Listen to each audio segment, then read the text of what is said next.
पूर्व जन्म में कुंभकर्ण की कैसे हुई थी मृत्यु। कुंभकर्ण के पूर्व जन्म का रहस्य जानोगे तो दंग रह जाएंगे। जय श्री कृष्णा मित्रों, आज की नई वीडियो में आप लोगों का फिर से बहुत बहुत स्वागत है। आज की कहानी में सुनेंगे कुंभकर्ण के पूर्व जन्म की कहानी। वैसे तो आप सभी कुंभकर्ण को रामायण में जानते ही होंगे, जो कि रावण का भाई था। तो आज उसी कुंभकर्ण की कहानी को लेकर आए हैं। कहानी को पूरा जरूर सुनिएगा, बहुत रहस्यमय कहानी है। कुंभकर्ण के पूर्व जन्म का रहस्य। तो आइए आज की वीडियो को शुरू करते हैं। रामायण का एक प्रमुख पात्र है कुंभकर्ण। रावण का यह भाई इतना विशाल और भयंकर था कि एक दिन में कई गांवों का भोजन अकेले खा जाता था। भूख शांत न होने पर यह प्रजा को भी खा जाया करता था।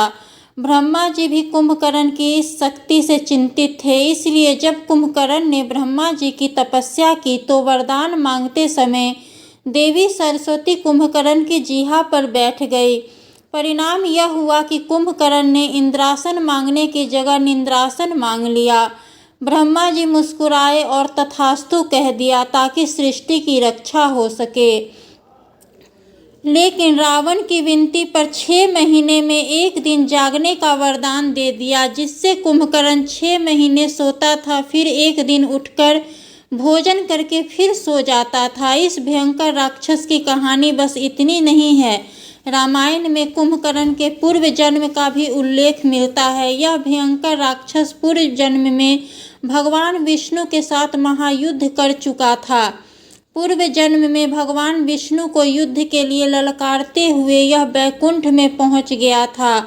यहाँ भगवान विष्णु के साथ इस असुर ने अपने भाई के साथ मिलकर 5000 साल युद्ध किया था, जिसका जिक्र देवी भागवत पुराण में भी मिलता है। पूर्व जन्म में कुंभकर्ण मधु नामक असुर था और इसका भाई कैटव था। भगवान विष्णु से युद्ध करते हुए जब 5000 साल हो गए तब देवी योग माया ने इसकी बुद्धि का हरण कर लिया और वह अहंकार में आकर भगवान विष्णु से ही वरदान मांगने के लिए कहा।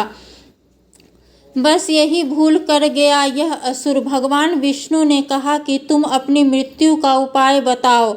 अपने ही वचन में फंसा हुआ मधु कैटव अब कुछ कर ही नहीं सकता था।